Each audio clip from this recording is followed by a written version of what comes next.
Okay, why don't we get the meeting started? Even though we don't have a quorum, let me first ask, is there anybody from the public who has any comments to make? Seeing none. I know the mayor will be coming down shortly, but until he comes, and Council President Odell is ill, so if it's all right with everybody, I'll just sort of keep the meeting going so we can stay within the time frames and hopefully leave either at 7 o'clock or even a little before. So the first presentation that we have is with Chapin Spencer from DPW. And if you want to just wait a minute until Rich comes down so he can run the slideshow. I hear his voice. Waiting. We're ready to go, and we actually have the TV going. Actually, we don't. He does. So if you want to do the slide. Great. Well, good evening, Councilor Busher, Councilor Dean. We are here to give the wave top presentation of the general fund of DPW's budget. You'll see our mission statement and goals there next. These are our 4 divisions for. Yep, no problem. Tonight, why don't you go back one? Tonight we're talking about the general fund budget, the $7 million general fund budget. I will be coming back next week to talk about the other 3 budgets next. The budgets we're presenting tonight are in blue highlights. So we have Norm Baldwin, our Assistant Director of Technical Services, and Rob Green here as well. We can skip over the myriad of assets that we maintain every day, 24/7, that if all goes according to plan, Burlington residents don't think about. Next.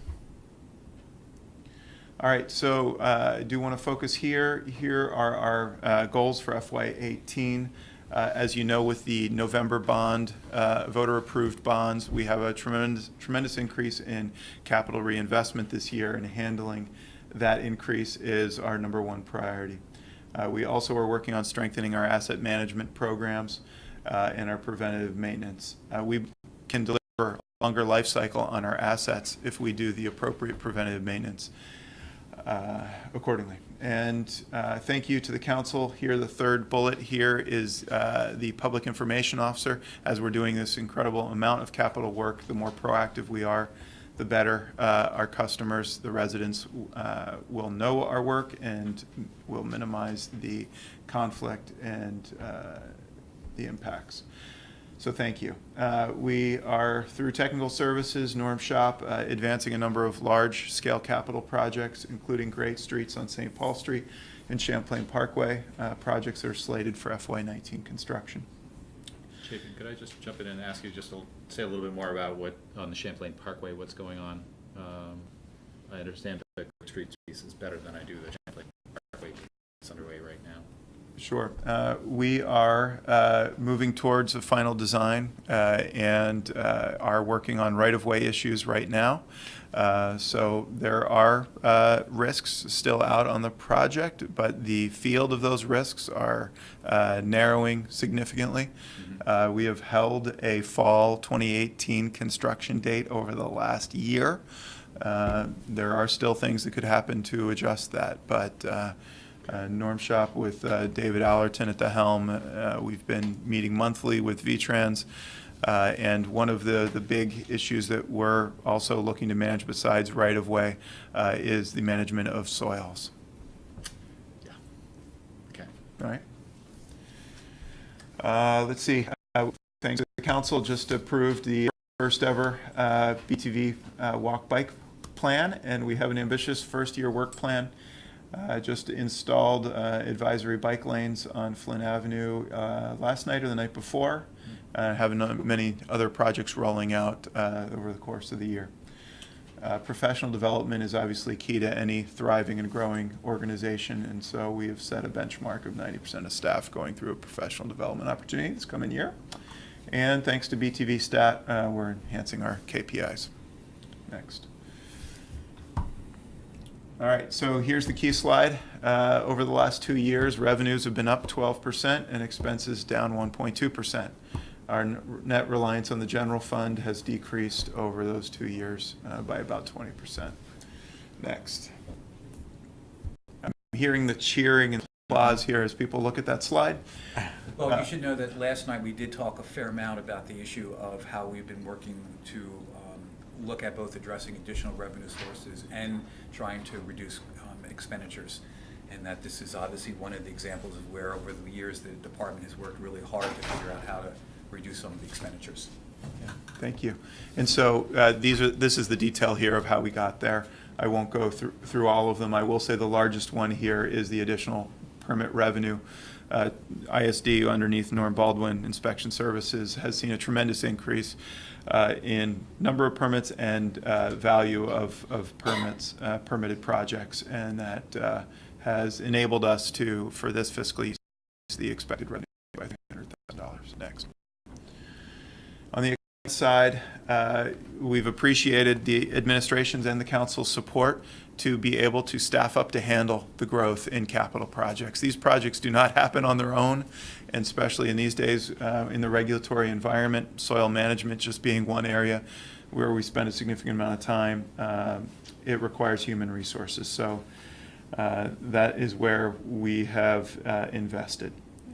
So, David, just to, yes. So soil management, we're talking about the dirty dirt issue. Is that what we're talking Yes.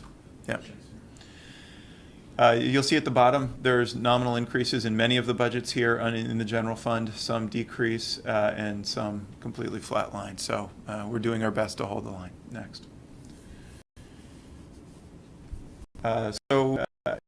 We've done a couple of things to sharpen our pencils with past surpluses. We've increased the budget amount for staff transitions, knowing that we will, for a large department, have transitions. We don't know where they'll be. But we're budgeting for that so that we more aggressively hold the line on staff costs.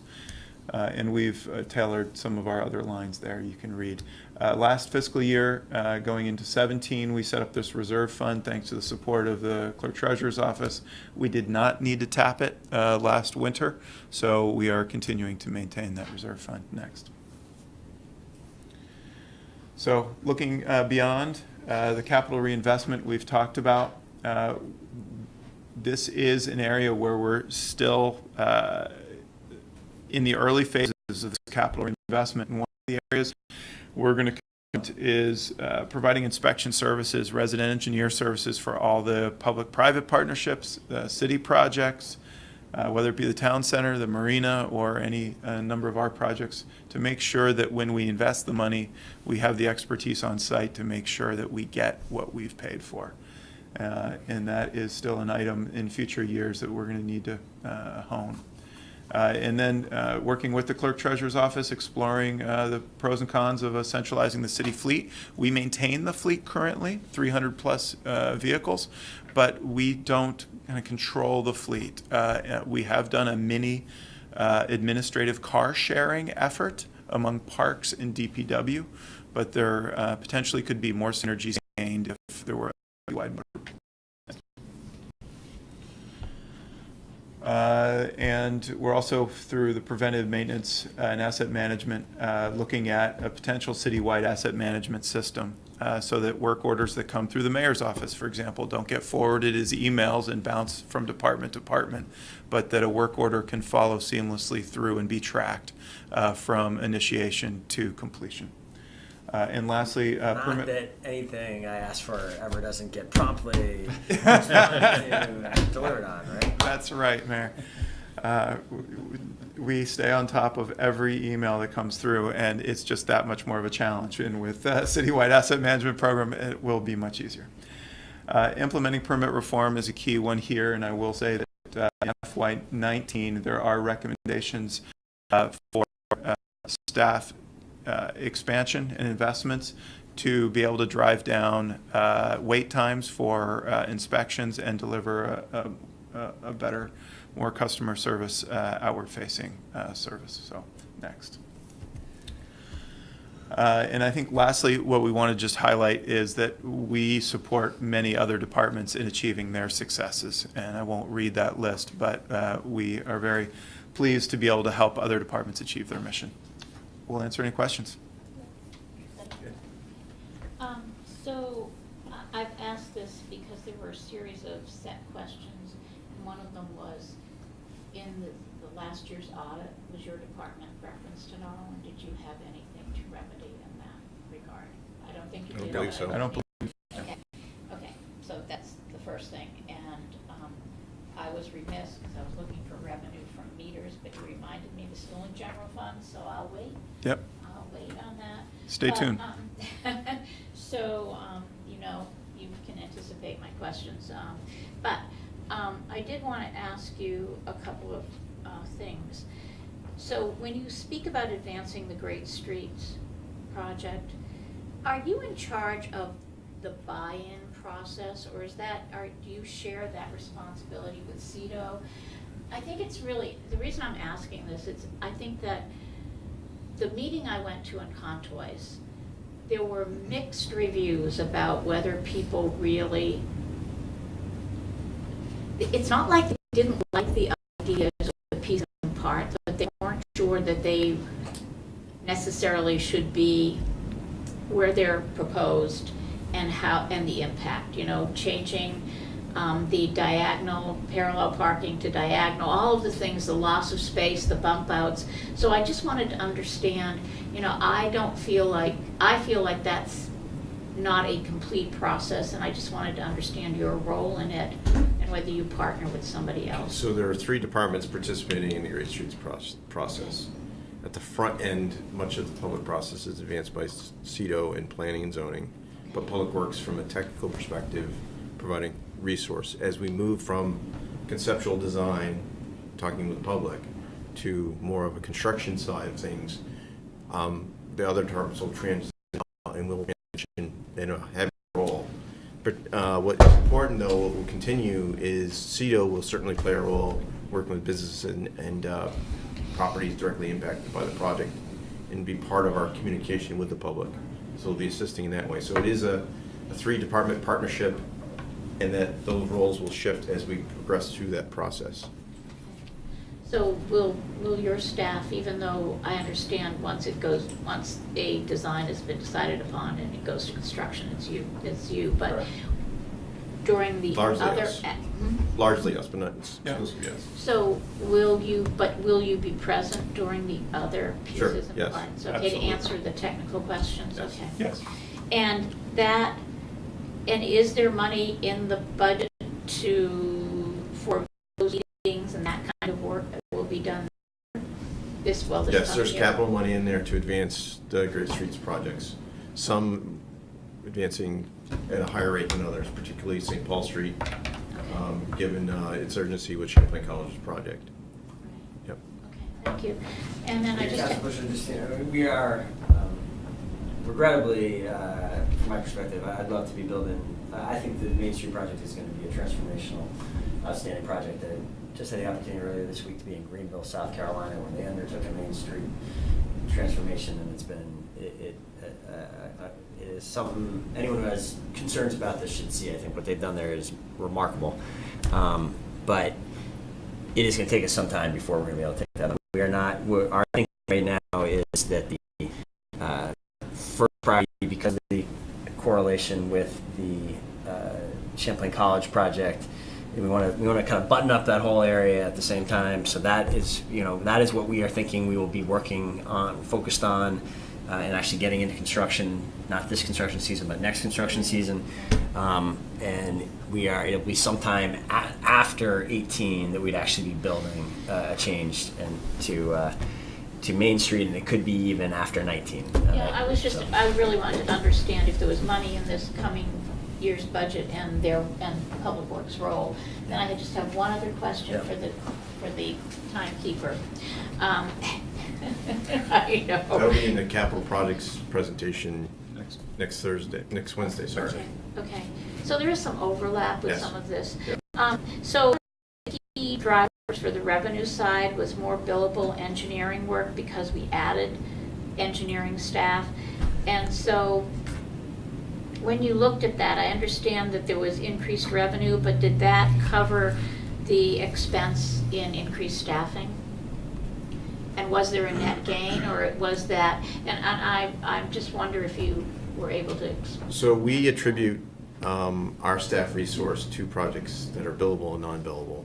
Each year that changes depending on where the project is and the funding resource. So in this case, given that we have major capital projects that need that support, a lot of those positions, new positions, where they support those projects, that revenue from the capital project was coming into the engineering program to support those positions. So Hard to say at this point because of that. you could draw comparisons between last year and this year, but there really is no relative comparison because of the changing list of projects every year and changing staff levels. But is it also reasonable to say that even if the projects, the non-general fund projects that your staff are working on do not cover the complete cost of the new staff people, we still needed staff people to do general fund work as well? So they're Right. partly defraying some of the Right. cost. That's right. So we work with a markup. We recover much of the cost for these capital projects, both city-funded projects, but also grant-funded projects under the same markup to recover overhead costs like benefits and those sort of things. So there's a real benefit to the city to have these staff resources available on a part-time basis for non-billable work, and then grant-funded projects supported otherwise. Other questions? So one of the initiatives that you guys have put out there is exploring a centralized fleet. My question is that, what additional staff would you need to do that? Is this, a significant amount of investment? You said it would be reflected in a future budget. Do you have an understanding of the additional scope that would be yours if you were to take on that management of a centralized fleet, or centralizing the fleet? Right. We're at the stage where what we're hoping to do this fiscal year really is a study that would help us determine that. Okay. What So its structure is and its framework is really to be defined through this study. We actually have money in the 18 budget to hire a consultant to look at a number of issues. I think we talked about this a little bit yesterday. Yeah. First off, to look at, do we have the right number of vehicles? Do we have the right types of vehicles? Right. And then part of the component would also be looking at how we're actually sort of maintaining the vehicles as well. Okay. And one other initiatives is the computerized maintenance management system. Is that something that you put an RFP out for? How do you decide which is the best way to go there? Some asset classes already have a maintenance management system. For paving, we have micropaver. For fleet maintenance, we have our Ron Charlie Associates, yes. yeah, RTS. Facility dude for For facilities. facilities. So we have some in place. The question is whether we could get economies of scale by either having one or by having one umbrella that could interface with other more localized asset management pieces. Water Resources is leading this effort because they are most interested to bring forward a new tool. Mm-hmm. But our hope is that we don't get bifurcated in the enterprise fund and the general fund work. A lot of the work, such as Great Streets, is going to do stormwater work, it's going to do water work, it's going to do traffic, and we need to be all working together. So Water has a consultant on board now to do a second phase of asset management work. The general fund is a little further behind, but part of the money identified for carryover would help us do phase 2 of asset management planning that would lead into a piece of software. As you know, you don't want to buy a piece of software just to solve the problem until you have the systems behind it to really support it. We actually, answering part of your question, we are required to do either bidding out or formal RFPs depending on what the estimated cost is going to be, which is what we do. And I think, as Beth Anderson mentioned yesterday, the department's now working with the information technology department to help coordinate the kinds of things that Chapin was just talking about. Do a systems analysis and help with the development of scope. Right. And look at whether we can coordinate and combine different kinds of software. Great. There are asset management software tools that also provide permitting support for land use. So is there one tool? Do we want to look at multiple tools? Those conversations can happen through this planning process. Any other questions? If not, thank you. And we'll see some of you next week. Great. Eileen, can you come next? And then if to write Jesse that after Eileen, if the mayor does his presentation, I think you don't put us no.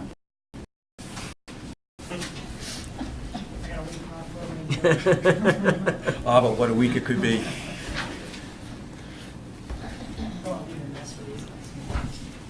Good news is mine usually doesn't take very long. So many lines. Good.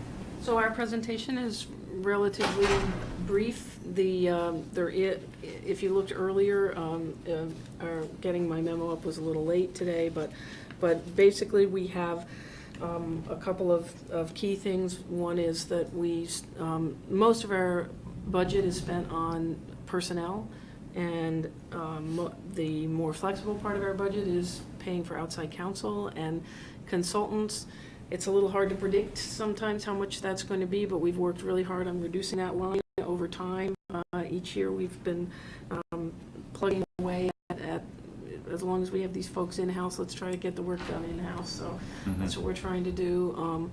One of the big things we're looking at is adding a position of Policy and Compliance Director, and we're hoping that Bob Rustin will agree to step into that position as a part-time position, starting when he leaves his position as CAO in September, and that we have a number of projects that Bob and I have been working on over time that we hope he will be able to stay on and help complete, including some analysis of retirement, ongoing analysis of retirement and health insurance costs, a number of policy and compliance issues, and that's hence the title of that position.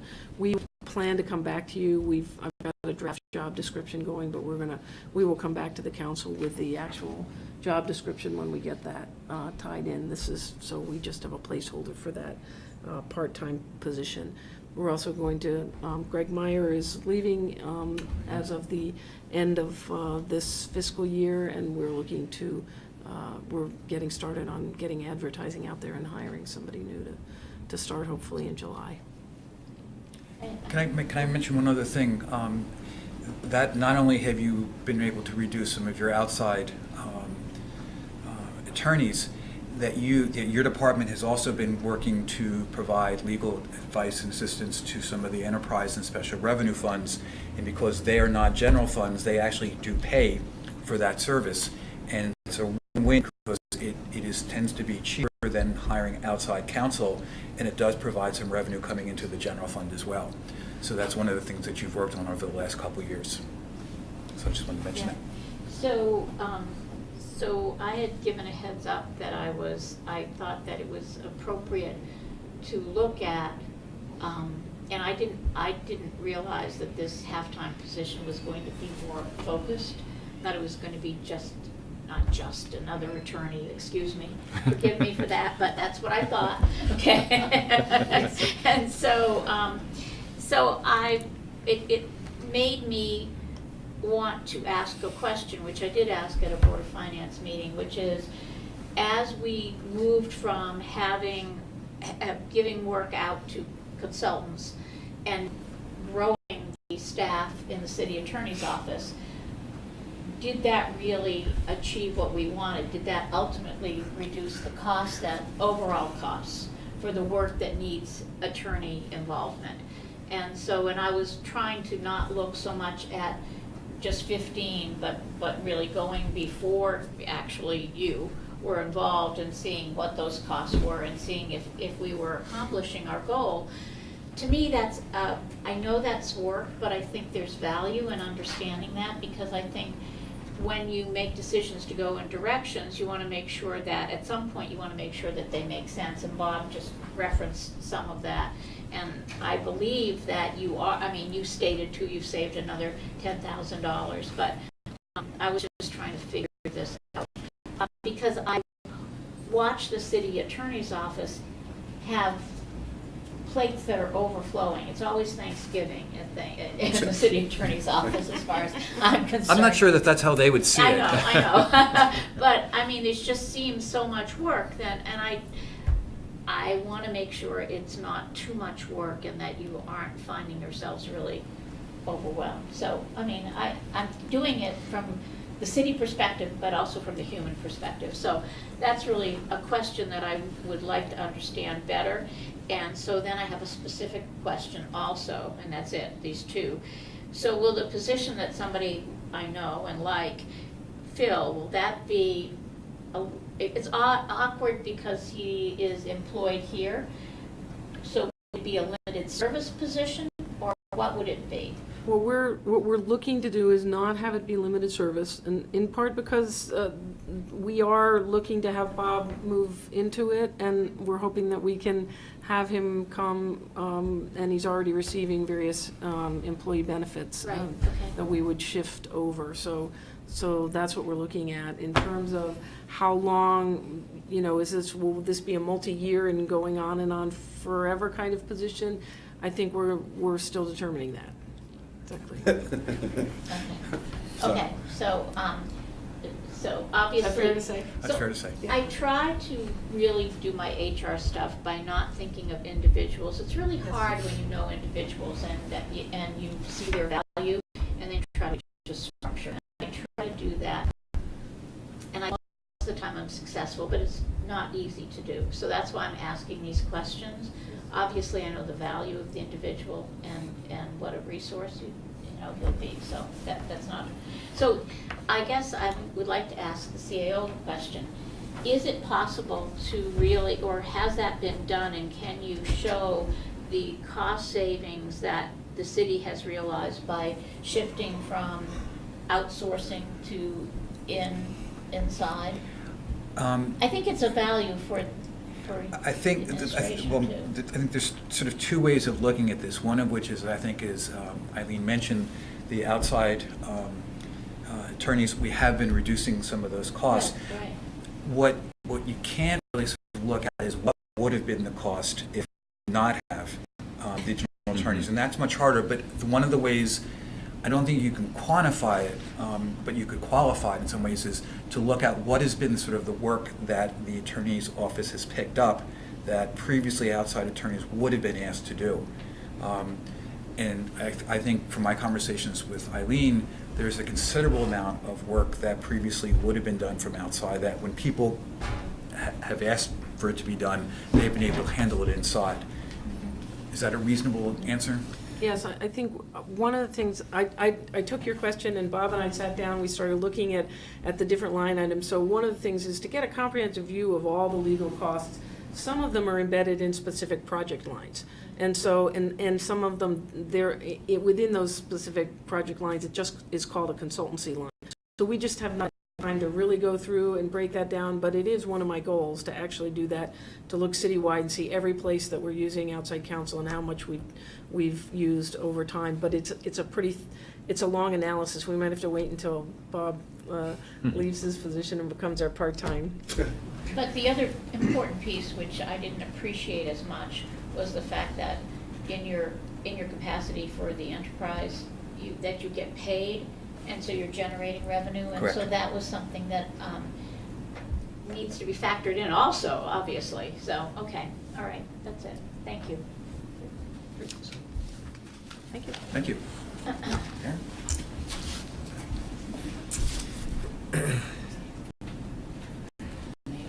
So,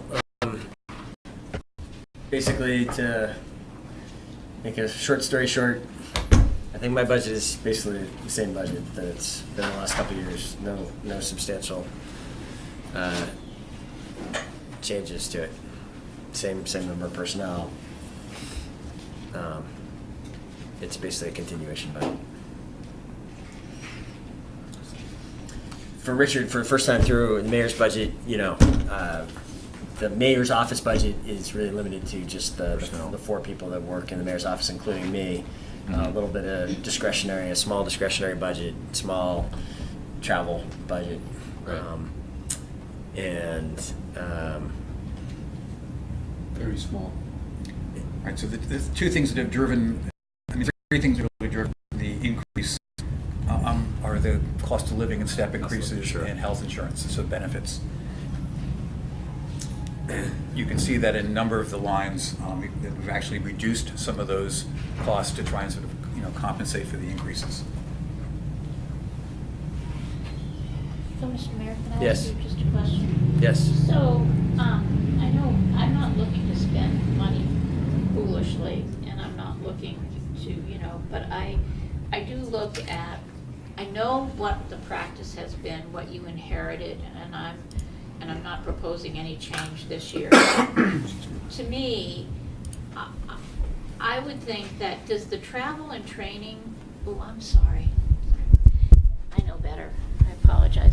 Does the travel and training expense line actually cover you going to like the mayor's meeting in DC or wherever it is? And I mean, some of the meetings that really are, that you should attend Right. on behalf of the city, does that actually get covered with that or not? Well, some of the things that I go to, fortunately, some other organizations pick up Okay. the bill, like Okay. this Greenville trip earlier this week. They asked me to speak there, and so they paid for the travel there and back. So we've been able to, I do go to everything that I believe in these trips and do make them, and I think the city gets real value out of them, and we've been able to do the traveling within the overall budget. Sometimes we've done a little bit of shifting around from line to line if it's a year where there's a particular number of trips, but we've made it work without problem. So my point is that I would like to think that anybody could be mayor. I'm not putting the Yeah. position down, but that person wouldn't have to have their own, be affluent or have enough Yeah. money to be able to do what we want them to do. And so to me, that's why I'm asking about, travel and training. I mean, I really feel like the city should be, and I don't think this would be mega bucks by any means, but I do believe that line item in the next year should be looked at to make sure that we really are funding that so people can attend the meetings. There are some meetings that are optional, but there are Yeah. some that we really need representation, and that's my point. So. Well, I very much appreciate the perspective of Councilor Busher, and I do not, and I'm not in position and don't subsidize the travel. I mean, Okay. if once in a long while I travel for some kind of political purpose, and then I might use the campaign funding for that. Fortunately, some of these opportunities I've had have come with they're they're paid for by others. But I appreciate the question, and it's very helpful to know that's your perspective on it, and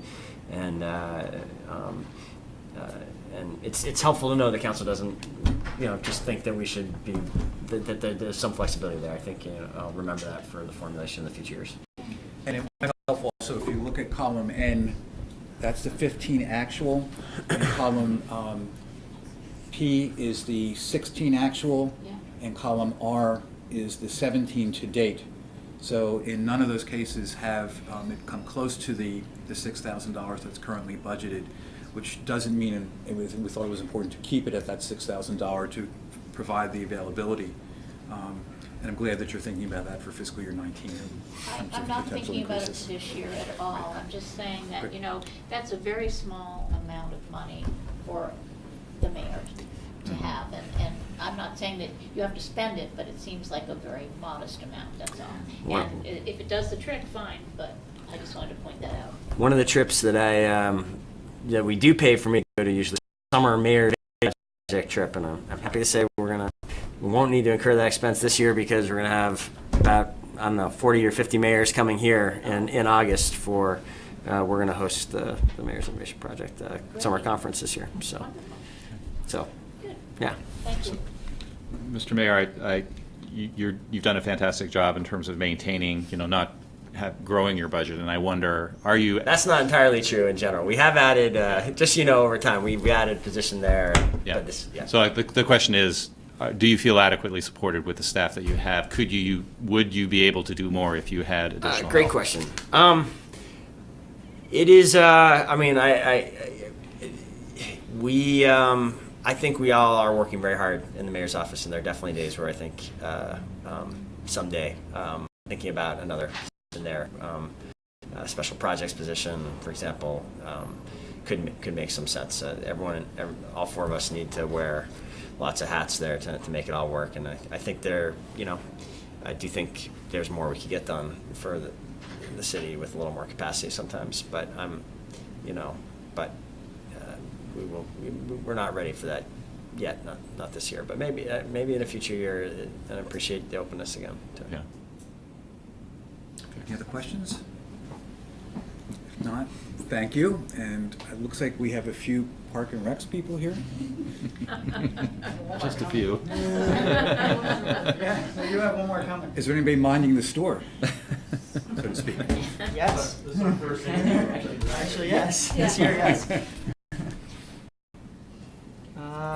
So, Rich, why don't you pull up the budget presentation itself, the second one there.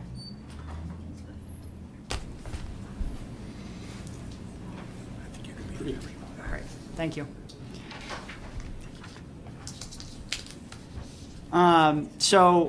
We as a team are excited to present an FY18 budget to you. One of the things I wanted to do, or the team really wanted to do, was showcase one that we really work as a team to put this stuff together. You tend to see my face at most of the meetings, whether it's your MPA meetings or your council meetings, but we got a lot of people that have been working very hard on this, and so wanted you to see their faces as well, so that you're well aware that despite my departure next week, we are in very, very, very good hands. Why don't I let everybody introduce themselves and what they do? Yeah. Aaron Moreau of the Waterfront Division of our department. Please excuse my voice. It's leaving me today. Nina Safavi, Parks Planning. Joanne Putzier, Administrative Assistant. Melissa Kate, Rec Facilities Manager. And I'm Derek Roach, Superintendent of Maintenance and Operations for the department. And Gary Rogers, our rec superintendent, is on his way. He actually just was crafting an email to Eileen. So I think we wanted to make sure that was done.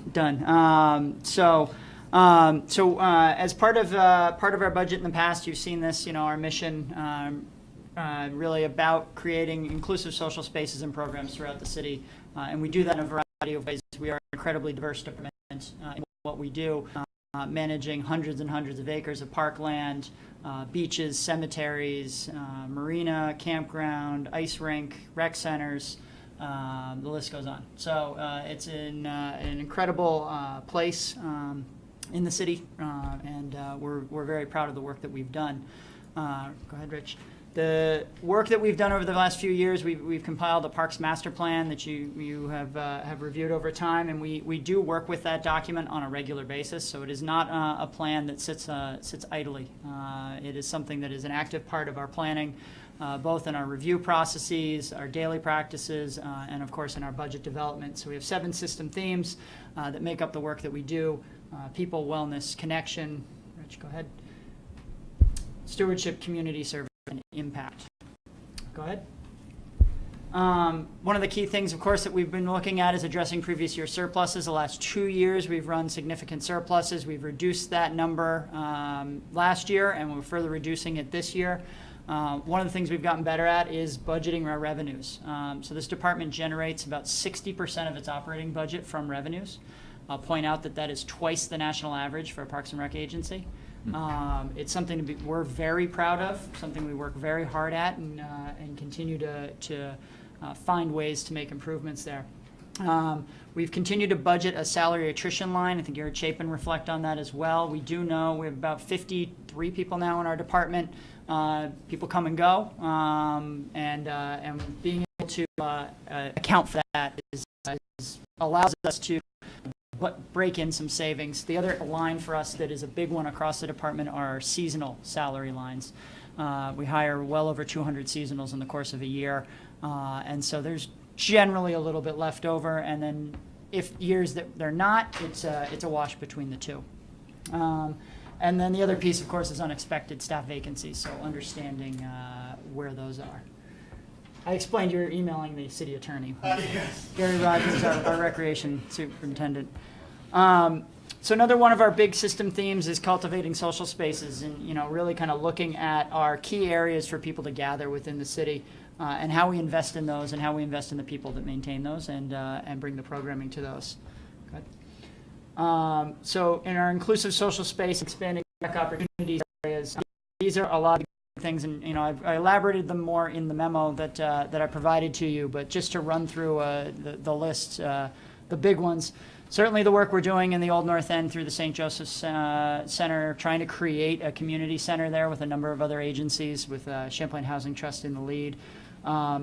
We took over the Champlain Senior Center this past year in September, stepping up and saving that program, and we look to continue that and the growth of that in FY18. Maintaining staff development and cultural competency. I think one of the things I'm proudest of, the work that this department has done over the last 5 years, is the internal stuff. It's the stuff that you don't necessarily see out in the parks or out on the water. It's really investing in our people and the culture of the department to create a space and a place where people can really succeed and do their jobs successfully and are well respected. And part of that is developing our empathy and awareness of who we are and who we serve. We have had a significant expansion and will continue around community garden programming and outreach. You may have heard me use this statistic before. Tommy Thompson Garden Site has gone from 7% new American families to well over 55% new American families. And that is a very, concerted effort to make sure that we're reaching out to families, make sure that we're getting things interpreted, translated where appropriate, but really developing relationships out in the community.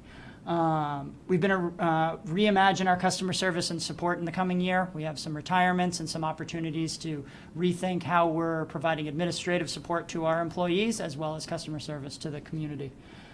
We're expanding a partnership with Vermont Adaptive Sports, and this will help us to continue to provide accessibility for everyone. And it's not simply making things truly ADA accessible, it's finding ways to integrate people into existing programs so that you're really on an equitable playing field. We've continued to invest in community scholarships through the general fund, and we're proposing that again this year.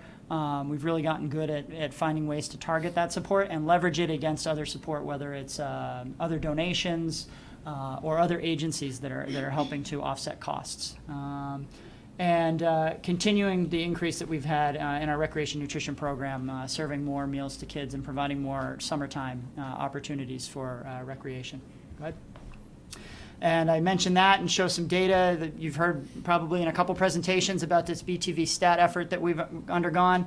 And you can see here in the last 3 years, real targeted investment in outreach, staffing, and looking and evaluating at locations, where are we providing the services? We've been able to steadily increase our meals served throughout the summer, and we do expect that number will climb again in this coming year.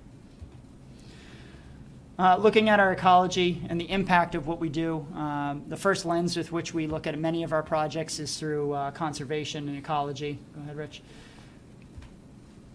And connectivity. So how do we get to these parks and these places and spaces? We can do incredible improvements to a space. We can make a rec center, we'll have wonderful things in it, but if people can't get to it, it doesn't serve its purpose. Go ahead. So conservation and connectivity this coming year, we've created a master naturalist program.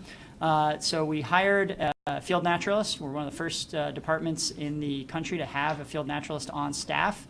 We're able to do that through seasonal employment because the person is full-time employed at UVM. And it's a great partnership, and we're continuing to expand that program.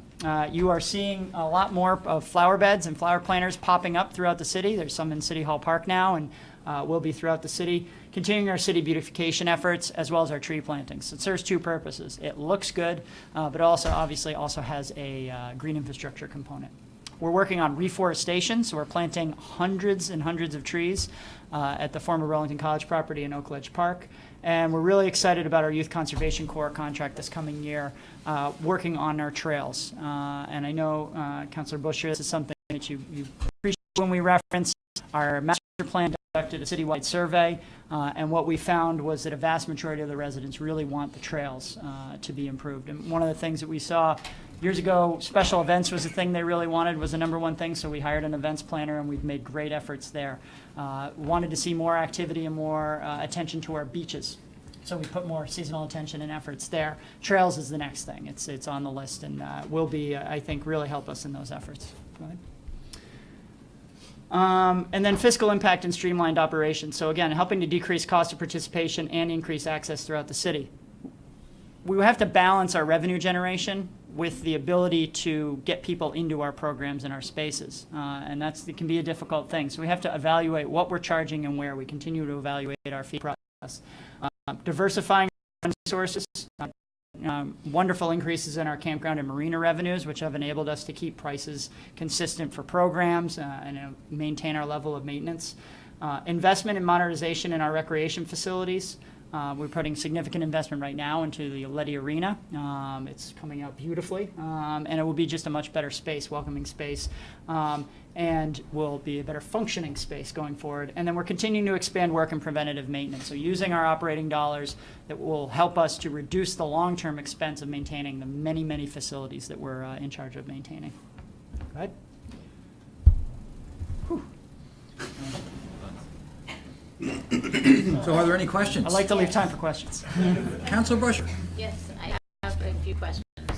And you touched on some of them. Community scholarship in the text, you suggested that with the monies available and with generating other monies, that is it true that anybody that has requested scholarships can have a scholarship so that no one gets turned away? You suggested that. Yeah, we have adopted a policy of nobody gets turned away for inability to pay, and that has a variety, that can come in a variety of ways, right? So you can look at creating payment plans for certain things, and again, leveraging other support. So we have a number of licensed programs through the state, so people can receive subsidy from the state for those. We have staff that really can, we've done a good job of training staff on helping people walk through that process, which has really helped clean that up. Melissa and Darlene, our customer service representative at the Miller Center, have done tremendous in kind of developing those relationships again and helping people through that process.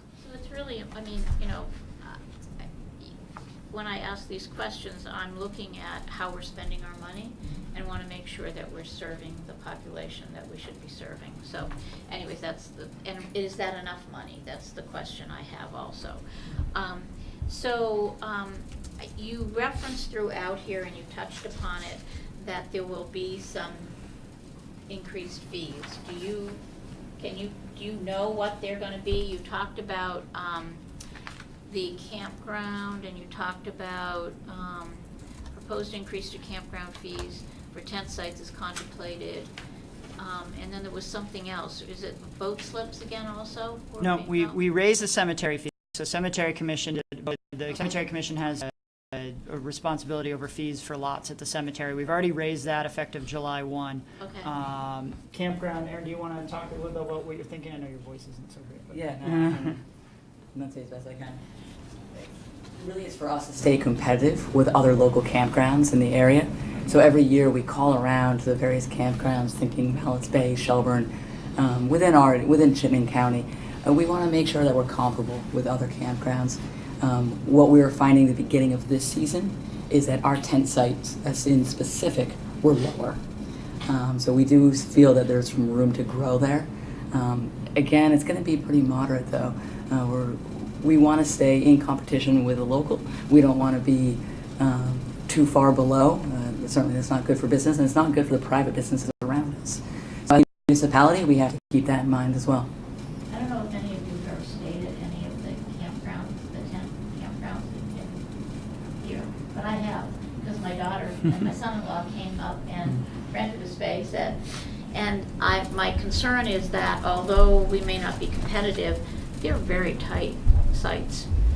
We got a solution for that. Yeah. I'm so glad you asked. I'm just letting you know that they're tight, and so I don't want to price us out of the market because of some of the differences. Yeah. So you'll see in the capital presentation, and I will talk about it. We just finished a process of working on a siting study for North Beach Campground that Nina and Aaron are allocating our campground. Spent a lot of time on and have reimagined what the campground will look like. It has not seen any significant investment since the 50s. It's not dissimilar from many of our other facilities in the city that we've been tackling. And so we did a siting study to figure out how both within the functional needs of the space, the ecology of the space, and the economics of the space. You know, the campground generates over $500,000 in revenues that help support our programs throughout the city. And so it's a critical for this department. So we've got some planned improvements in the capital plan for next year, as well as some additional design work. And then that will, over the next probably 3 years, we'll see significant change and improvements at North Beach. Thank you. The other thing I noted was the move from limited service to full service.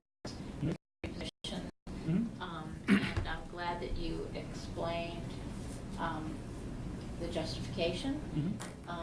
And since I just had, I take things personally. I apply my personal life to people's budgets here. So I just hired an electrician, so boy, oh boy, I think we need an electrician, in-house, because boy, it's really expensive. We So- just got some new data from BED. Derek, do you want to give Yeah, the sure. new data we So- just got? So we've That conducted makes sense. 56 energy efficiency projects in the city between April 2014 and last month. So the report back was it was $54,000 of initial investment, $24,000 in rebates were issued back to the city from BED, and that resulted in an annual savings since 2014 of about $14,000 a year. So 3-year ROI. Plus also the issue of not having to spend the money of hiring somebody from outside to come in, so. Right, Which I think exactly. you've more than covered the cost. Okay. Can I go back to your other question about the scholarships? 'Cause Yes. I thought this was an important point. Just sort of looking at this, that in fiscal year 15, it was about $15,000 that was spent on scholarships, and in 16, it was $22,000, and I think so far this year, you're up to about $16,000 or $17,000. So clearly, there's been much more of a use of the scholarships. Yeah, I think we've spent quite a bit of effort in figuring out how to get those scholarships into the hands of people that need them. So we've had a team of people that, Gary and Joanne and Melissa and many others in our rec team have spent all the time figuring that out. And we probably have some more scholarships to book, Joanne. There is, and I just barely sent in a journal entry for one, so it's more about 2021 right now with like another month and a half to go. And what's so. the line item? I didn't write it down for myself. 25. It's 25. scholarships. It's in the Proposed, yeah. 25,000 again. 25. Yeah. Okay. Yeah. All right. Thank you. Thank you very much. Any other questions? I'll make a you wanna go? Go ahead. Just make a comment that, I've just joined the city council and I know that Bob Rust and Jesse are deciding to leave, and I just didn't understand how my personality was so caustic that I'm sad that I'm not going to have the Sorry. opportunity to work with you. I know that I have an initiative coming out in the next few weeks, which looks at kind of even expanding the kind of trail system further to expand beyond Burlington, and it would have been great to have your expertise to help with that. But I know that we'll push it further, and I'm sorry that I'm not going to have the opportunity to work with you. I can appreciate that, and I will be a active user of the trail network as it becomes improved. And as you can see, we've kind of tried to set up the resources, and we have exceptional staff that will be able to carry that forward, for sure. Great. Thanks. Chip? Thanks, Bob. Jesse, I just want to, I think I understand this, but I'm looking at your memo on the top fiscal drivers on a livable wage ordinance. Yes. And I had to go back and look at how we amended it. Is this because we put that in a seasonal employee who works more than 10 hours a week, we sort of had this more than 4 years? 4 years going into your 5th year, you move to the livable And wage. this is as a That's result. that's the primary driver for us. Not the 10 hours piece is less of the driver for us. It's more the employees that we're able to retain. And I think when we were testifying on livable wage, we were pretty clear for our department that the impacts of this we knew would kind of continue to grow as we continue to try and maintain our staffing. If we're able to get a Burlington kid at a high school, and then they work with us throughout college, they stay at UVM or they come back in the summers, and then they, maybe they give us an extra summer or two before they go off and do whatever in the world, which is a pretty common theme at the waterfront, for example. They end up bumped up, and sometimes what that does is it puts them doing a similar job, being paid, at a few dollars more an hour. We've tried to do a good job in the floor too, because we want to be competitive. We don't just want we want really the best and the brightest working here. So I think it's a little difficult right now to predict exactly what that's going to be down the road, but it's something that mindful of keeping an eye on as we look at seasonal budgets in the future, because we are so reliant on seasonal budgets to make it work in this time of year. And just to play that out a little further, is your typical, as you identified, a high school student who stays through college? Or I know, because in testimony before, there were some people that was a 60% of our staff are probably college students. Okay. I think that was the evaluation we did back when we were doing the research on it. you know, it's probably a mix now. You know, we're seeing, you know, I'm optimistic with this Youth Conservation Corps contract that we could end up seeing more of these kids coming through. So these, you know, they're hiring kids. They work with Conservation Corps, graduate from the program, and then we want them to come work in our land steward office or community gardens or down on the waterfront, you know, or out in the parks. That's you know, a great pipeline for sport. And a vast majority of our full-time staff throughout the department actually started off as seasonals. It's really how we recruit and diversify the workforce. Great, thank you. Any other questions? And of course, you know, the top overall budget picture is, you know, I put it right in bold on the top of the memo there. We got a 4% revenue growth compared to a 2% expense growth. So we're actually reducing doing all of that and reducing our general fund obligation for the coming fiscal year. And I think it's also important to note that because so much of your activity is weather dependent, that, and I know you mentioned this in the memo, that they have to be very careful about not budgeting for they've been a previously good year because the next year could be bad. And so trying to find the right balance of what to be budgeting for certain types of revenue streams. Great. If no other questions, thank you all for coming. Thank you. And Mary, we're actually a little bit ahead of time if you're ready to go. It was 6:15 though, right? Yeah. Okay. Early. I thought it was early.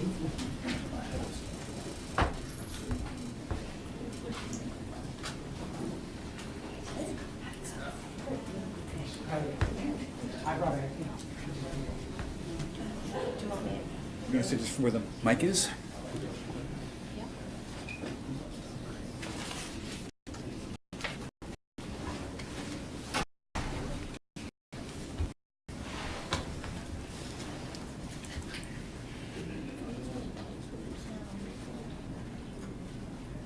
Okay. You can start. Hi, for those of you that don't know me, my name is Mary Danko. I'm the director at the Fletcher Free Library. I've been there just about 100 days. So happy to do my first budget presentation. So the overview is I'll go over fiscal year 18, our goals that kind of drove the budget, where we're looking at for fiscal year 19, and there's some additional slides if we need to go to them if you have any questions.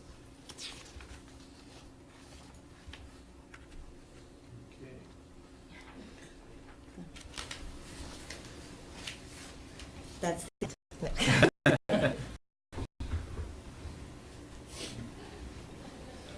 There we go. So this year for fiscal year 18, we're expecting about $88,000 in revenue. Expenses at $2.2 million, which gives us a budget of about $2.1 million, which is a change of $60,000 from last year. So, and the pie chart shows where our expenses are. Mostly they are personnel, about 81%. The rest is 19%. Utilities, equipment leases.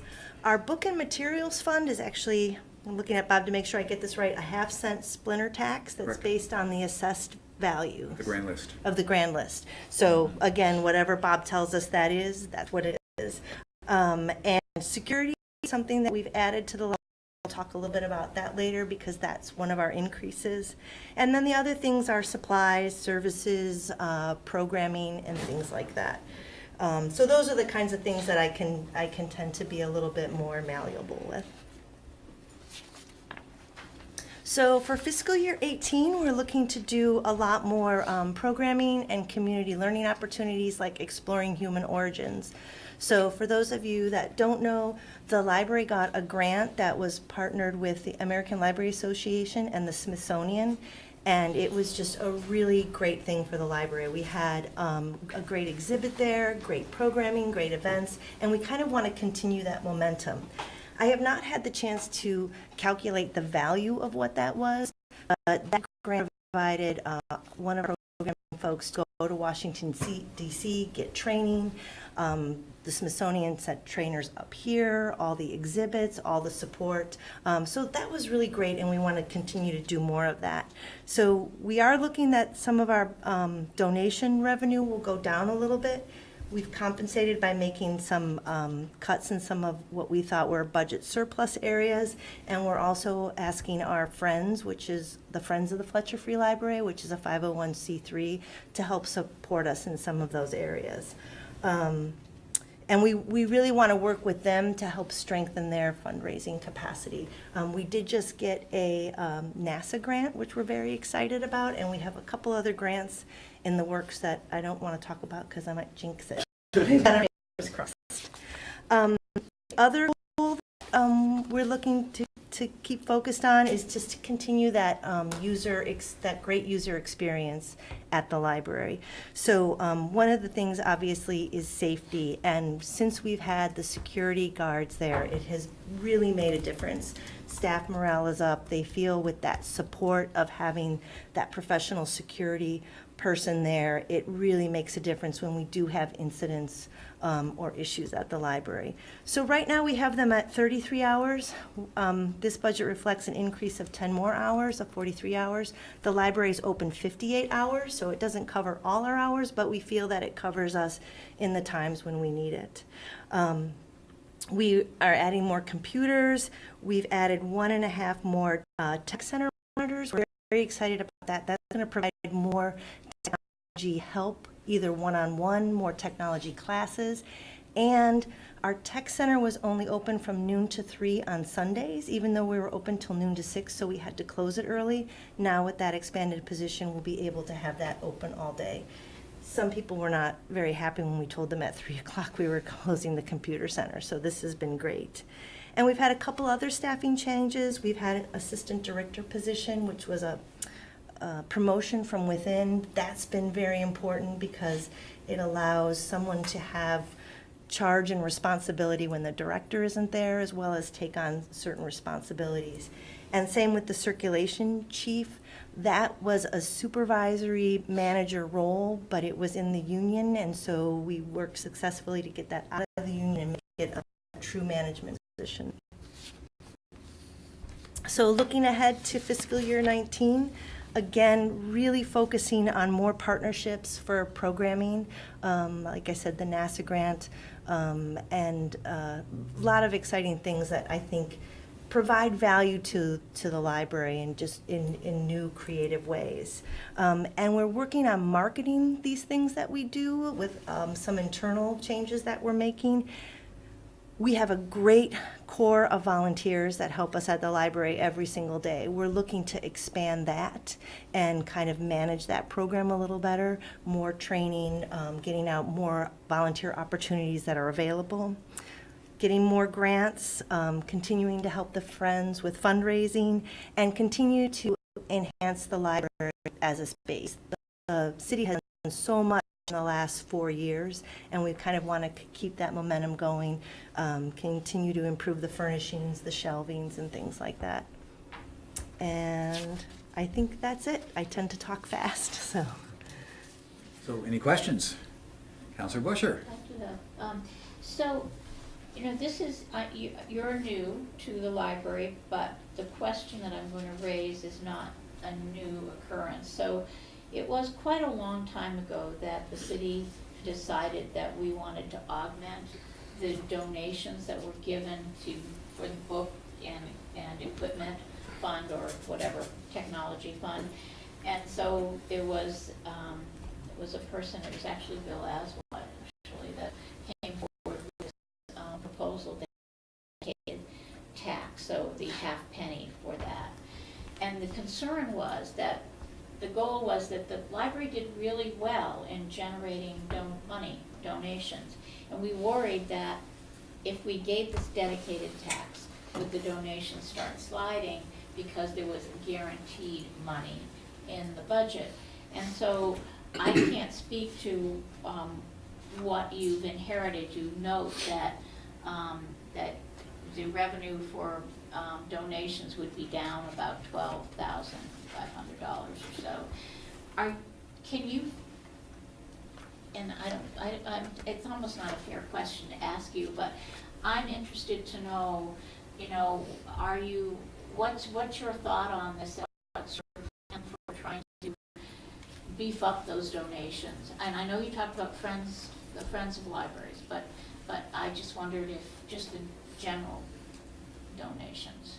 Right, so, yep. An idea about that? Well, I do. I mean, I obviously have the other years that were before that, and it's hard to say were those overambitious goals that were made or not, because we do also do our yearly annual appeal. And so when I came on, the annual appeal had already gone out, and, you know, we're just kind of finalizing that up. But as somebody who's new, yes, I can say I've looked at that, and I think there are opportunities for improvement.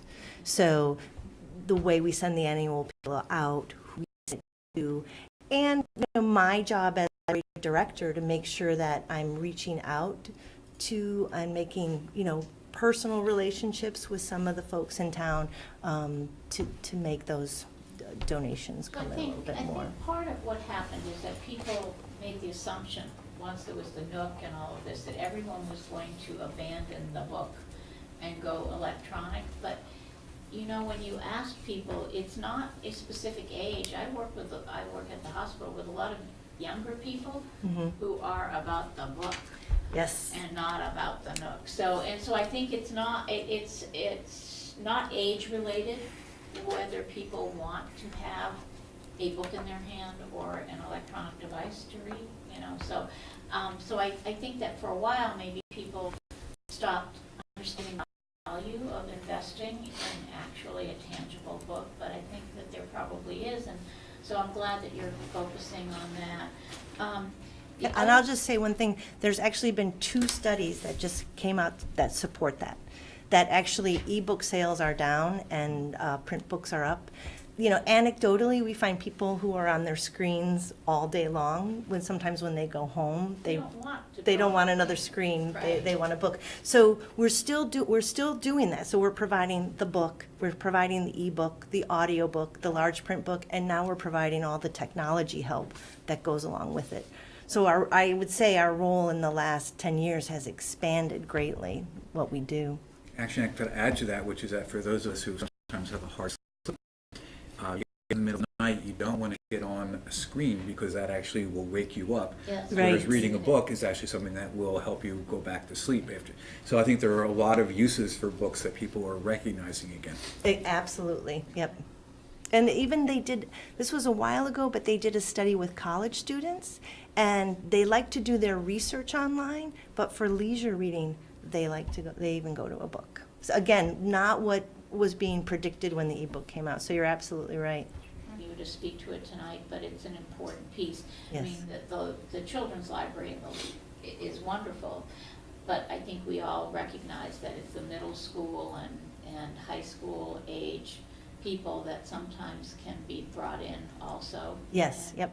And so that's something that I just wanted to put on your radar for once you've been here a little bit longer and trying to figure out what the library could do to serve that population. So anyways, thank you very much. You're welcome. I will say we have the teen librarian. She's been there for about 18 months, and we just did goal setting with all the different departments, and very excited about some of the stuff that's up and coming. So That's wonderful. You know, Ruby got that position, and Yeah. that was something that the council felt pretty strongly about, so it's good. Thank you. we did have a teen lit mob program at the library, and we had over 100 teens for a full day on a Friday, and they came to hear different authors throughout the day. They got free books, and it was the first ever event that ever happened in Vermont, so we're hoping to build on that. So. Any other questions? Just to ask about, excuse me, the security. Am I correct? Is that consulted out to Green Mountain or another? Or that's not a city employee, is it? Or That's correct. We have a private contracting firm. and I'm assuming, because I know you, Bob, that we've done the position grows. At some point, we'll do the analysis about whether it makes more sense to bring that in-house or make that person. Go ahead.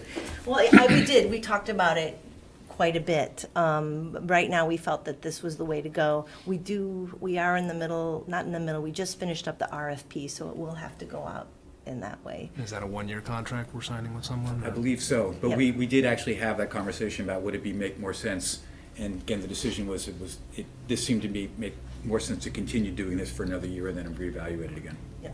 I knew you'd done it, but I thought I would ask the question anyway. The other relates to, and I'm just curious, I mean, as you're continuing to rely more on private dollars and grants, and, you know, I'm seeing, at least on your org chart, at least one person who's development coordinator, who's predominantly responsible for doing it. I'm sort of wondering or is it you? I mean, I don't know who's doing it, but. I think that's since I'm new, we're kind of figuring that out. And I think the development coordinator is also our grant writer. Right. So she's the one that was responsible for getting us the Smithsonian grant and the NASA grant. And so kind of finding everybody's skill sets and where they work best. But my goal is to take on some of that development work as well, along with her. I'm reading the 80%. Is she not a full-time, she's an 80% employee? Is that what the 80% refers to? I think that's correct. We I think a year or two ago, upped her hours, not to full-time, but I think sizably increased the number of hours that she was making. I don't think she's full-time She's now. not quite. I just, 80%, I didn't know if that Yeah, more than refers to. 20 hours, not 40 hours. Yeah. I don't know. I'm sorry. Great, no, thank you, that's helpful. That's all I have. Okay, Adam? I just have I'm just curious about the facility. Old building with an addition that's more new, and it's sort of a funky setup over there, which I quite like. Looking at the few line items related to repair and maintenance contracts, there's some fluctuation. Since 15, what's your assessment of the facility? How's it looking? I know we did some investments recently. Right, and I Looking think, forward, I'm always thinking about assets deteriorating. yep. We've been working quite closely with Martha Keenan on those projects moving forward. I know one of the big changes was the Avanda project. So the first that we had it was under warranty, and so now that's why we're on it's an increase of $10,000 for the building maintenance. I also know that on Martha's radar and mine is they are going to come in and do another electricity analysis because we still think there's room for improvement there. It's an old building, and it is a mishmash of systems. I got the forensic tour after I was hired. I got the first tour and then I got the forensic tour. But there is definitely a very concentrated and concerned effort to keep it going. And so I think anytime we look at doing anything, we look at long-term what makes the most sense. In some ways, it's super solid, too. It's just sometimes the systems, I think, that we can keep tweaking. I think the maintenance line in the budget is used for sort of minor maintenance issues.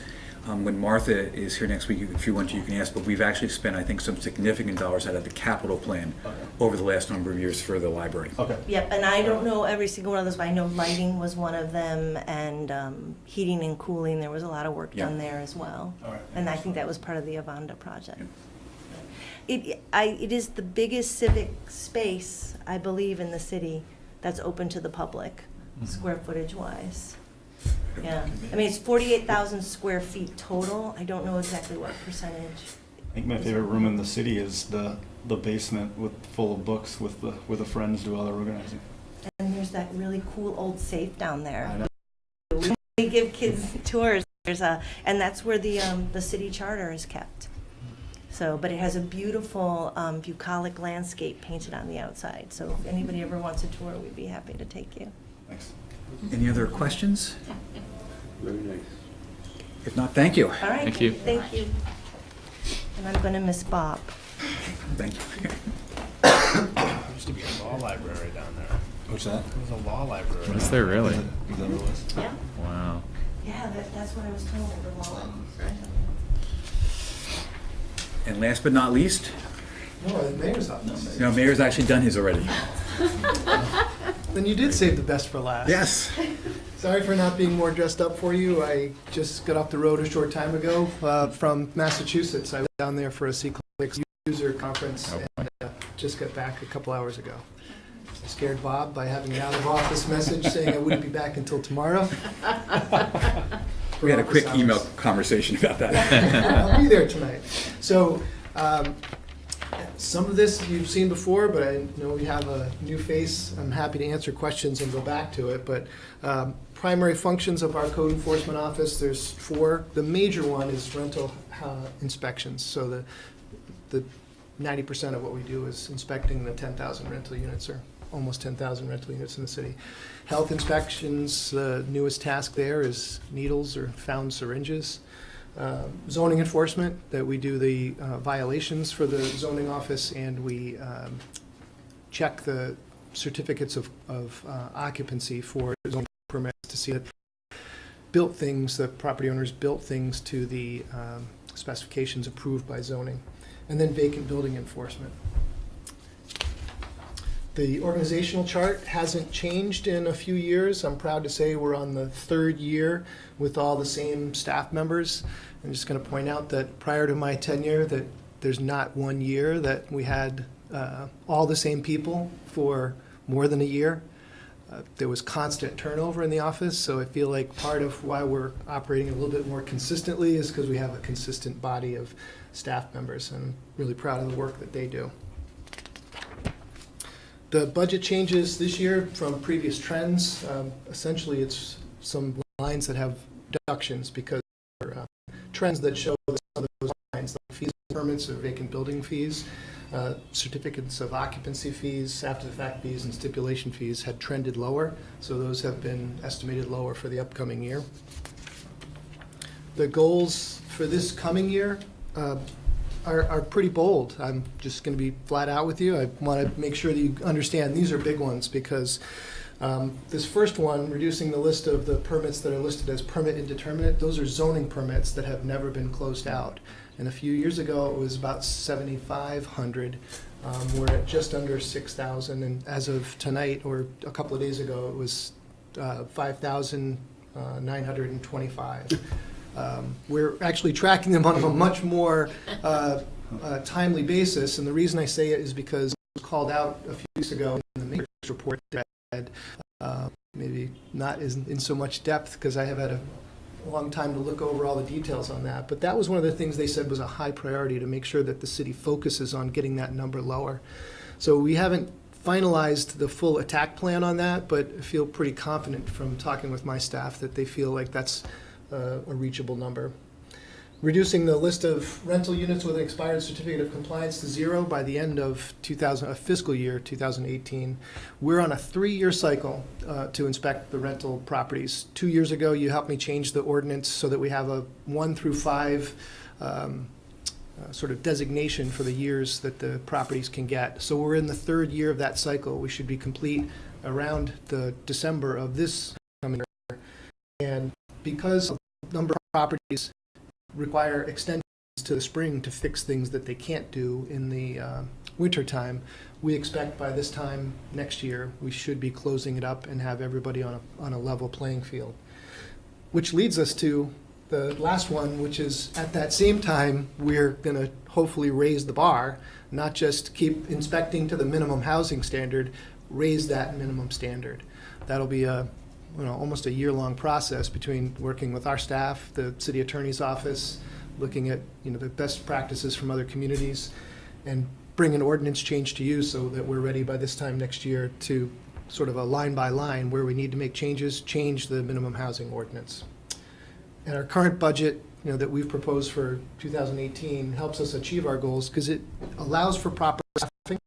We have the resources that we need, and honestly, this isn't part of my department, but I want to credit Beth Anderson because the way she's running the department helps us do a better job and be more efficient with the way that we look at our work and the way we get things done. We're operating almost completely under a stat model. We're looking at statistics on a regular basis, and it's a really good way to measure your progress or where you might be falling down. So I'm pleased with what she's brought to the table, and I think what that does is it helps us do more with, in some cases, the same amount. So I might describe it as more with less, but for cost of living changes, adjustments, we're not making a lot in those other budget lines, but we're able to accomplish more with that same amount from previous budget years. So I feel like we've been very fiscally responsible. The key drivers for this upcoming year, I think almost exactly as previous years. Increase in benefits and salaries and wages. And there's actually good news, the rental registration budget line, you probably noticed that increased significantly. I think that's a credit to the current development trends. We're seeing a lot of new units come online. We've got more to go. We're only partway through the project on Grove Street. They don't have all their units completed yet, so those will be part of next year's. But we also have the North Avenue project, which is about to, they're leasing for this summer. Those would be on next year's. They didn't get billed for this year because they're not occupied, but all those units would be billed on next year's rental registration. So that's a significant increase for us. The goals that are prepared for you help us prepare for FY19. Just like I said, the rental market is growing. We expect that that's going to help us with the additional revenue in FY19.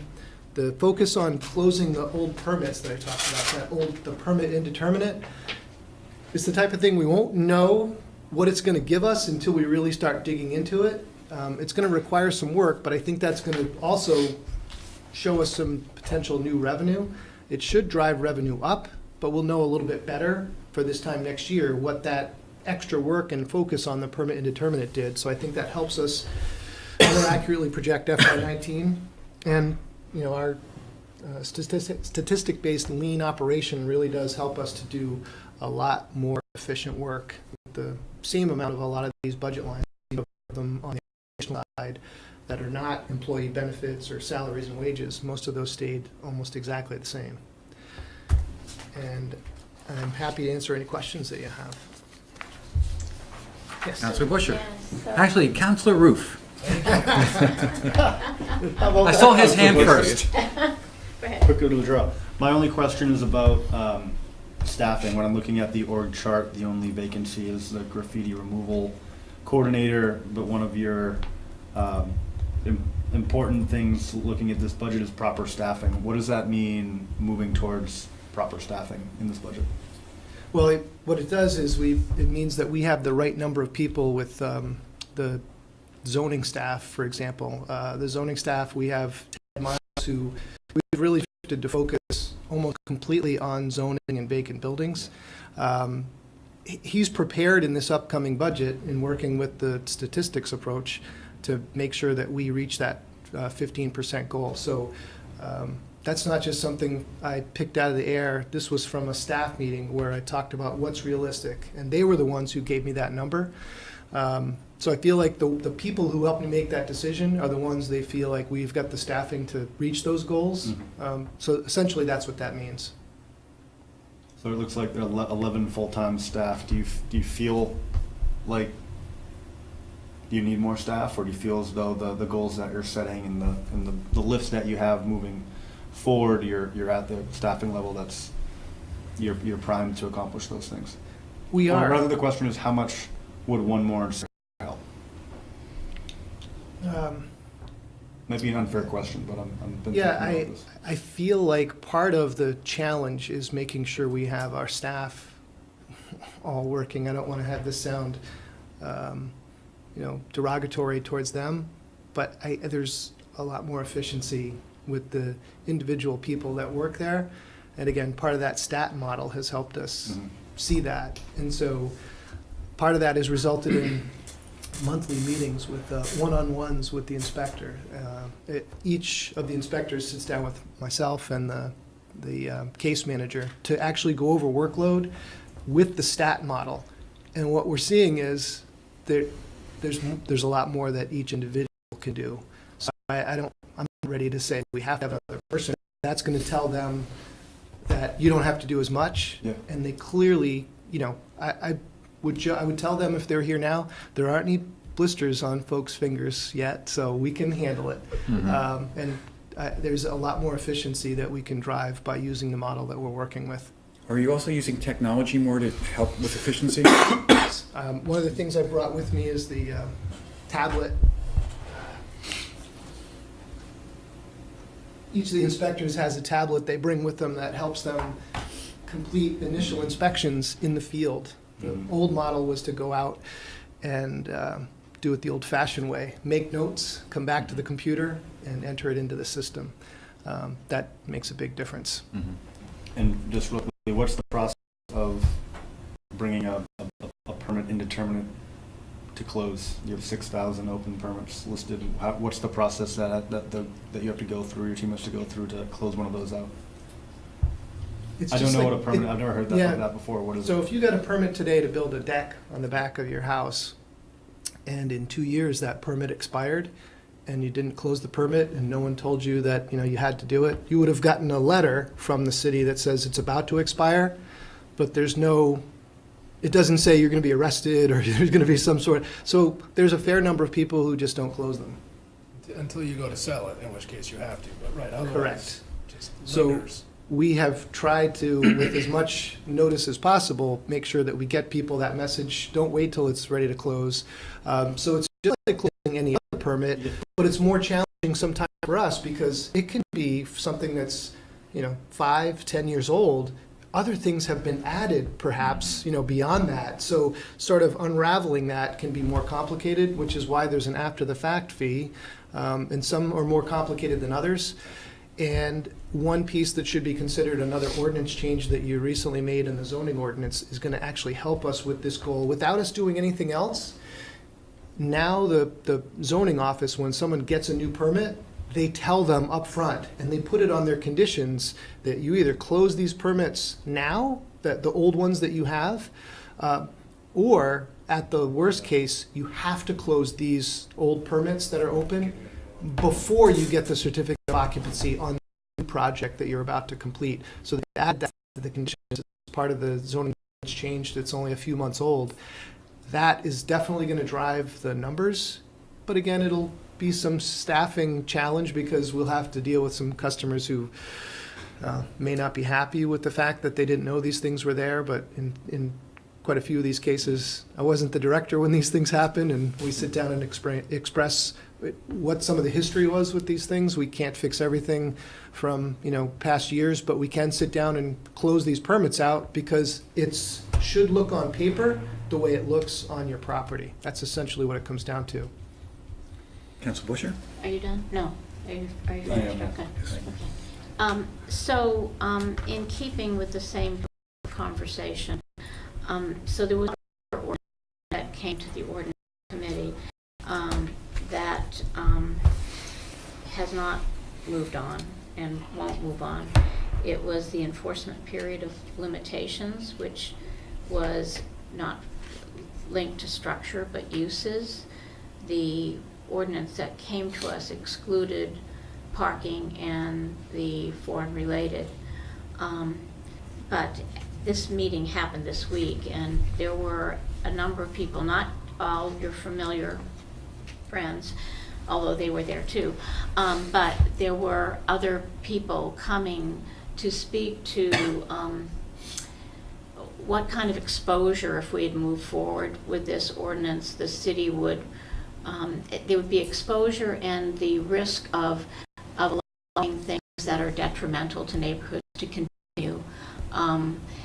And so the discussion from the residents of Burlington, and I wish Eileen was here because she was present, she was here in place of Kim, was that they're very concerned that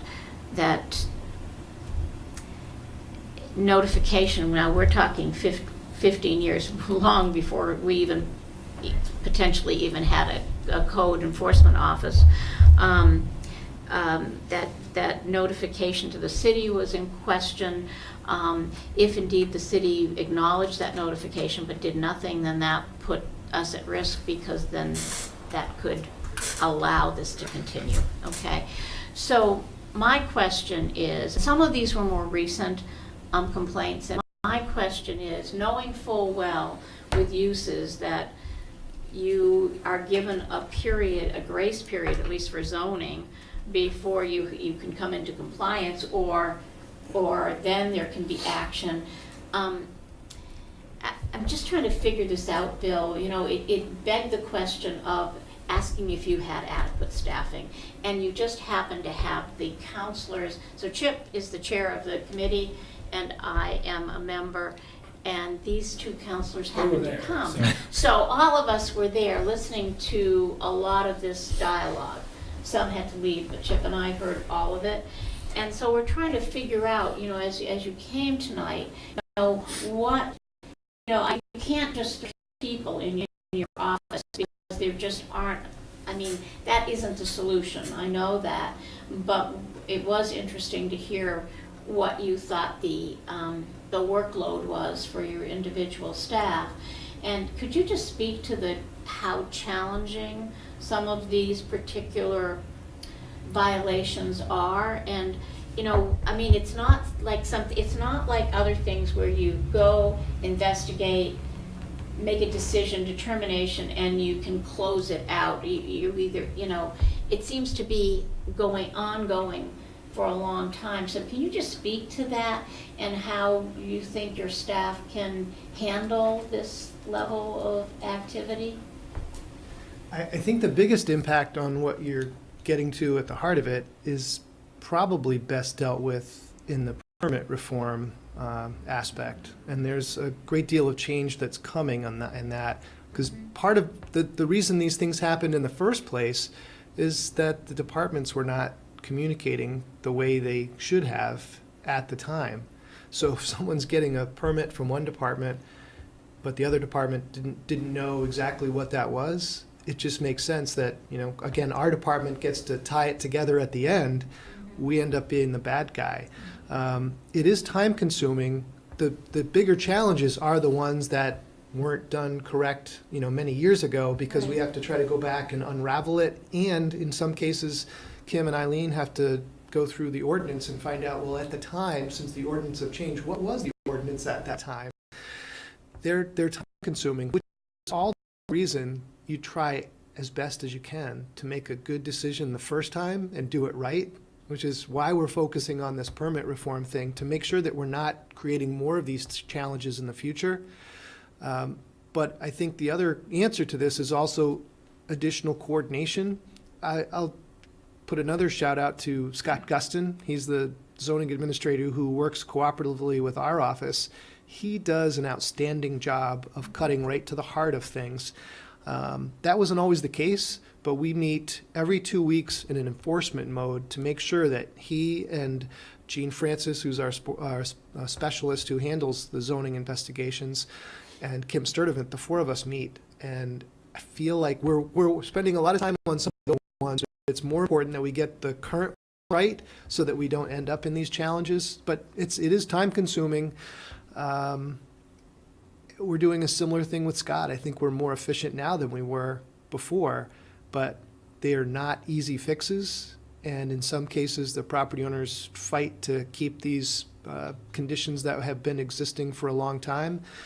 And it ends up going to environmental court. It's a long battle. There are all sorts of appeals that go through these things. Zoning is really not a sharp enforcement weapon to try to get someone into quick compliance. My only question, which I don't have the answer, I have no way of knowing.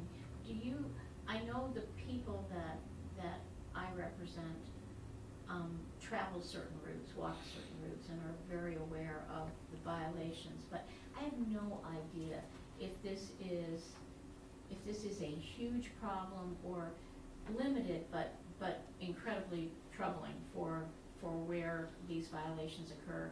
Do you think that there are 6,000 of these? Do you think there are more? Do you have any sense, Bill, of what we're talking about? Because I understand in this budget it's not being addressed, but that's why I'm asking you about this. I just don't know whether the city needs to try to get a handle on the past in a way that is maybe just targeted for, a period of time. But do you have any sense of what numbers of these might be out there? No, but I would say it's much lower today than it was just a few years ago, because we are working in a very process-minded operation to make sure that we close these loopholes and put it in the land records, and to make sure that the record is clear. And again, like I went back to the previous question, Councilor Roof, that what's on paper should match what's working on the site. You and I know the property on Weston Street well. That has been going on for years. No, I think it's important because that just recently settled. There's a site plan that has to be enacted by the end of next month. That wraps that up, but that's 2 years plus worth of work, and it results from something that happened in 2004 and 2005 that my opinion is it wasn't done properly on all sides. That's what happens. If you don't do a good job at the time, you end up with a nightmarish situation to try to close it afterwards, and sometimes nobody's happy with the end result, but I think we ended up with a good result on this one. Any more questions?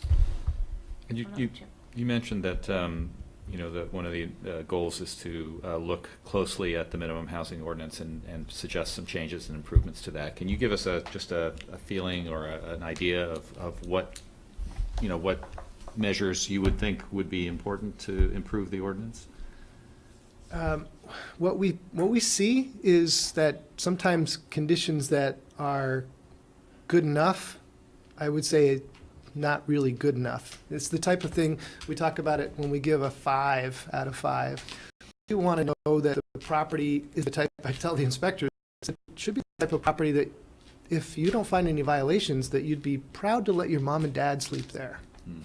So if they're giving a property a 5, but yet something's not right with that, there are small things with details. What we want to do is look at those and further describe those, because there are a lot of things that they're hard to quantify until you actually look into and ask the inspectors, what are the things you want to change?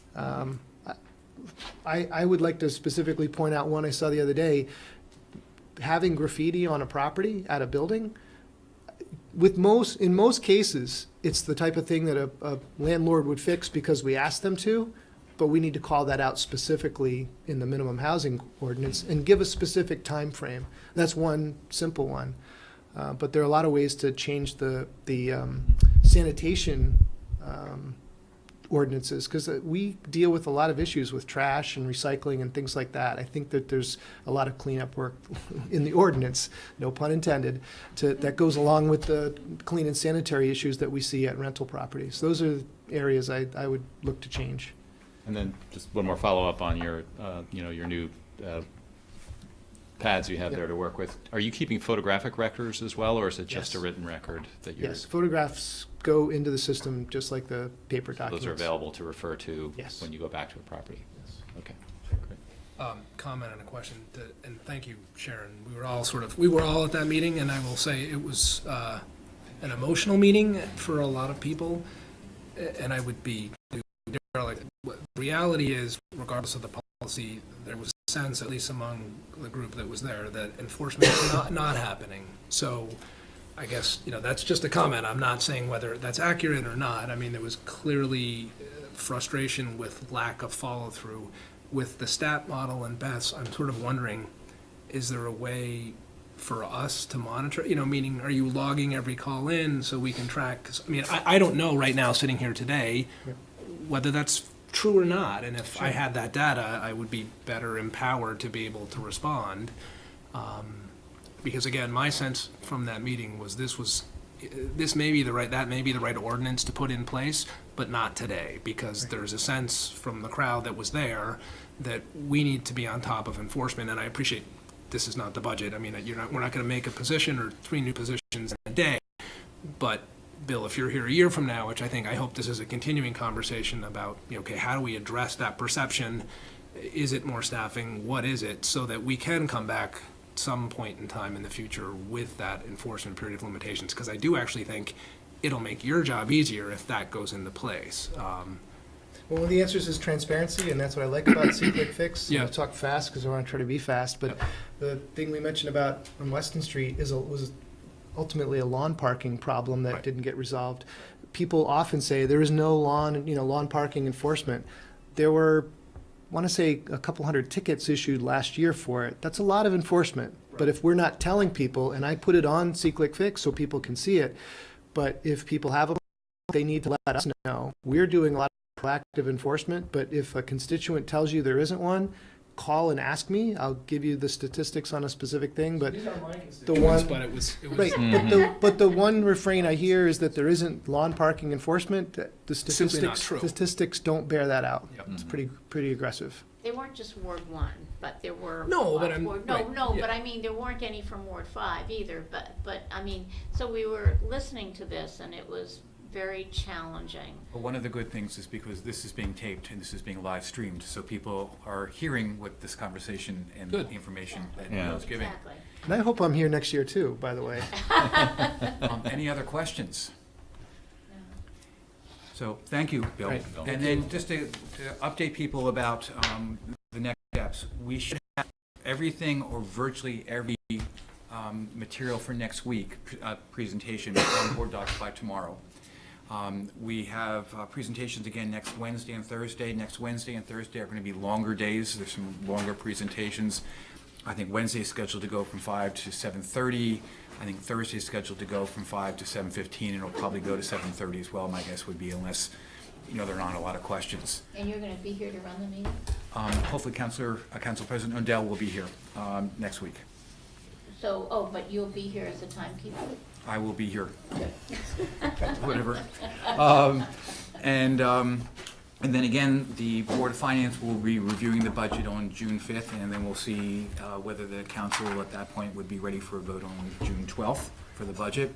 And the Board of Finance meeting for Monday is canceled. Oh, it was? Yes. Oh, So, little that's good a news. good bonus. Yes, I mean, thought so. Oh, that's, So if nothing else, we'll adjourn the meeting. And thank you. thank you. Yeah, we only had 2 items, and Oh, good. they both.